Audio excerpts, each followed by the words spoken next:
Hello everyone, welcome to our channel that is Health Bar. So in the continuation of the previous video, we are going to start our next bundle, that is the COTI bundle. This COTI bundle is the last bundle among all the types of care bundle. So till now we have discussed regarding the SSI bundle, CLEPSI bundle and then WAB bundle. So now the last bundle is about the COTI bundle. So before discussing about the COTI bundle, we'll discuss about the basic concept of the catheterization. Okay, so first thing is that suppose there are two things are there. First one is the retention of urine and second one is the incontinence of urine. Retention का मतलब है कि जब urine पूरा हमारा hold हो रहा है किसके अंदर, ब्लैडर के अंदर. So in this condition patient may not able to pass the urine. For example in case of benign prostate hyperplasia, इस केस में क्या है, there will be a enlargement of the prostate gland and because of this there is a compression of the urethra and the person may not able to pass the urine. So इस condition में जब तक उसकी surgery ना हो तब तक हम पेशेंट को कैथेटराइज कर देते हैं ताकि जो ब्लैडर है हमारा वो एम्प्टी हो सके. So in this case we are catheterizing the patient. Second thing is that is incontinence of urine. Incontinence में क्या है, there is a dribbling of urine. अगर ड्रिबलिंग हो रही है तो उसमें हम क्या करेंगे, ड्रिबलिंग है यहाँ पे हम जो फोकस करते हैं वो बेसिकली एक्सरसाइज के ऊपर फोकस कर सकते हैं या फिर हम टॉयलेट ट्रेनिंग के ऊपर फोकस कर सकते हैं.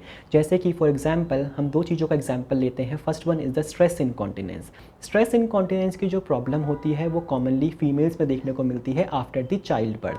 अगर एनवीडी है और चाइल्ड बर्थ एनवीडी के थ्रू चाइल्ड बर्थ हुआ है तो उस टाइम पे क्या होता है, because of the loosening in the muscles of the vagina there, उसकी वजह से क्या है, जब मसल्स लूजन हो रही हैं तो जब वो स्नीज़ करती हैं या कफ करती हैं जिसकी वजह से इंट्रा एब्डोमिनल प्रेशर जो है वो बढ़ जाता है और बढ़ने की वजह से कुछ अमाउंट ऑफ यूरिन जो होता है वो पास कर देते हैं. तो इसको हम बोलते हैं स्ट्रेस इनकॉन्टिनेंस. बट ये कंडीशन जो है वो ट्रीटेबल है, इसको हमें कोई मेडिकेशन से ट्रीट नहीं करना है.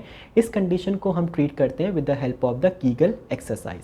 अगर मेल सफ़र कर रहा है, in case if male is suffering from the stress incontinence या फिर in case if the males are suffering from the incontinence of urine, so what we can do, we can go with the condom catheters. उससे क्या हो जाएगा, एक तो bed wetting नहीं हो पाएगी और हम प्रेशर अल्सर के डेवलपमेंट होने से उसको बचा सकते हैं. तो ये हम कर सकते हैं. But in case for example अगर हमारे पास एक हेल्दी ह्यूमन बीइंग है, हेल्दी पेशेंट है, वो चल फिर सकता है, यूरिन अपने आप पास कर सकता है, कैथेटराइज नहीं है, but because of the physiological और psychological problem patient urine pass नहीं कर पा रहा है, उस टाइम पे हम क्या कर सकते हैं, उस टाइम पे हम कुछ नर्सिंग मेजर या फिर होम मेजर्स का इस्तेमाल कर सकते हैं. आप क्या करोगे, पेशेंट को टैप वाटर के पास लेके जाओ और टैप को ऑन कर दो.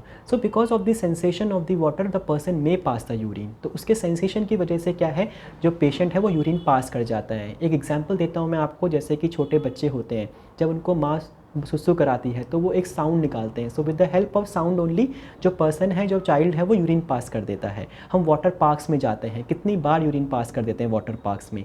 हम जब नहाते हैं, नहाते वक्त ही हम लोग कितनी बार यूरिन को पास कर देते हैं. तो ये सब क्या है, these are the certain measures which we can use और to prevent the patient from the catheterization. But ये नहीं कि आप इन मेजर्स को किसी अनकॉन्शियस पेशेंट में इस्तेमाल करो, क्योंकि ये अनकॉन्शियस पेशेंट को हमें कैथेटराइज ही करना है. ये मेजर्स हम तब कर सकते हैं जब हमारे पास एक हेल्दी पेशेंट है, पेशेंट चल फिर सकता है, वॉशरूम तक जा सकता है, खुद से सारे काम कर सकता है, पेशेंट इंडिपेंडेंट है हर चीज़ के लिए, वो हमारे ऊपर डिपेंडेंट नहीं है.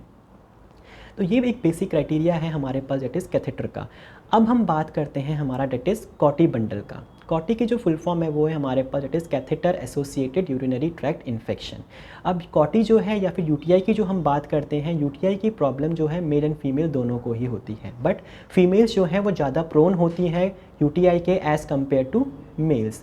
ऐसा इसीलिए है क्योंकि females are having a that is short urethra as compared to the male patient, and the second reason is because of the squatting position and they used to pass the urine, so there is a close contact with the environment. तो इसकी वजह से क्या होता है, they may get the infection very easily or they may get the UTI in a very easy manner. तो अब इस कैथेटर, अब अगर हमारा पेशेंट कैथेटर पे है तो उस टाइम पे हमें कॉटी बंडल का यूज़ करना है so that we can prevent the patient from the UTI. अब यहाँ पे फर्स्ट पॉइंट जो हमारे पास आता है वो सेम है, that is we have to perform the hand washing. हमें हैंड रब करना है. हैंड रब करने के बाद हमें असेसमेंट करना है पूरे कैथेटर की लाइन का कि why there is a need of requirement of catheterization. हमने असेसमेंट किया. असेसमेंट करने के बाद we have to provide the catheter care. हमको पेशेंट को कैथेटर केयर देनी है कितनी बार, 3 times in a day with the help of normal saline. हम कुछ हॉस्पिटल में it depends upon the protocol of the hospital कि वो क्या सोल्यूशन यूज़ कर रहे हैं कैथेटर केयर के लिए, but most commonly according to the NABH and JCI protocols we have to use a normal saline for the catheter care. हमको normal saline use करना है, इधर इट इज़ मेल और फीमेल। बट हमको ये ध्यान रखना है पोजीशन का, अगर आप फीमेल में दे रहे हो catheter care then we can provide the dorsal recumbent position, और अगर आप मेल्स में दे रहे हो then we have to provide the supine position, but the leg should be abducted और the leg should be apart so that the area should will be easily visible and we can provide then effective care. Then हमारे पास next point ये आता है कॉटी bundle के अंदर कि जो हमारा पूरी ट्यूबिंग होती है यूरोबैग की, वो ट्यूबिंग हमारी कहीं से किंक ना हो या कहीं से मुड़ी हुई ना हो। अगर वो किंक होगी तो जो हमारा फ्लो होगा यूरिन का वो वहीं के वहीं रुक जाएगा, यूरिन का फ्लो एक मेंटेन नहीं हो पाएगा, मतलब जो हमारे ट्यूबिंग की पेटेंसी है वो मेंटेन नहीं हो पाएगी। तो कहीं पे किंक नहीं होना चाहिए, ऑब्स्ट्रक्शन नहीं होना चाहिए। नेक्स्ट क्राइटेरिया जो आता है इसके अंदर वो ये है कि जो कैथेटर होता है हमारा वो यूरोबैग के साथ अटैच होना ही चाहिए। That means there should be a close system, पूरा एरिया जो है वो क्लोज होना चाहिए, जो यूरोबैग है वो कैथेटर के साथ अटैच ही होना चाहिए। अब इसका जो लास्ट क्राइटेरिया आता है वो ये है कि जब हम यूरोबैग को हैंग करते हैं, यूरोबैग को हैंग करने की टेक्निक बहुत से लोग अलग तरीके से करते हैं, तो किस तरीके से हमको यूरोबैग को हैंग करना है। यूरोबैग जब भी आप हैंग कर रहे हो it should be placed below the bladder level and above the bed level, मतलब वो फ्लोर को टच नहीं करना चाहिए और बेडर लेवल होता है उससे नीचे की तरफ हमको उसको प्लेस करना है। तो ये हमारे पास कुछ क्राइटेरिया है किसके, डेट इज़ कॉटी बंडल के। तो एक बार फिर से हम इन बंडल्स को और इस कॉटी बंडल को दोबारा से एक बार डिस्कस कर लेते हैं। सबसे पहले आपको हैंड वॉशिंग करना है, उसके बाद आप क्या करना है असेसमेंट, देन आपको केयर देनी है पेशेंट को 3 times in a day with the help of normal saline. आपको ये ध्यान रखना है कि कहीं से किंक ना हो ट्यूब, और जो यूरो बैग है वो हमारा अटैच होना चाहिए किसके साथ, कैथेटर के साथ। और लास्ट पॉइंट जो इसका आता है वो हमारे पास है कि जब हम इसको हैंग कर रहे हैं it should be place below the bladder level and above the gravity level. So this was all about the Coti bundle. I hope you have understood about the Coti bundle. So we'll meet in the next video. Till then you can subscribe our channel and then you can like and comment. Thank you so much.